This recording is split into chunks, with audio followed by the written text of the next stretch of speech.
再来看高雄市哦，嘛落几暝大雨，有真侪所在拢淹水，国道10号附近哦，水是淹到腰，有7台车吊车，消防人员赶紧出动树泥船，把人救出来。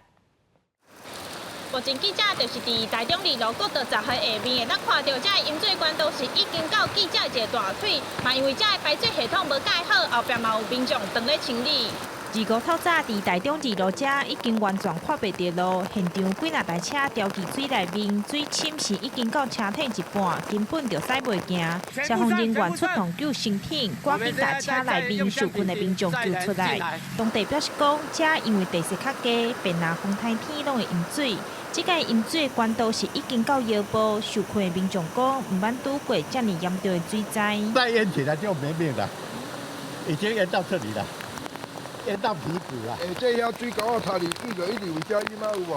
我进来甲清河开，你看遮，遮水就落啊。高雄落几暝大雨，消防人员无用出动救援，干那台中2路遮就派8人员出动，落尾是救出7台车12个人，嘛因为淹水，国道10号拢塞车。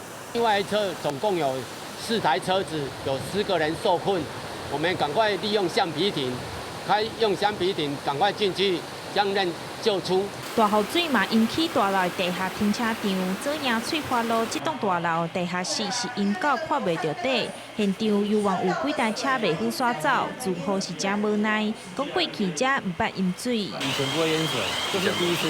是有少部分的车，但没有办法接触，因为没有下去了。毋那市区大树米拢残料拢有淹水灾情，风雨若无停，各地警消人员无用4个咧救灾救人。记者钟义辉、邱兆勇高雄报道。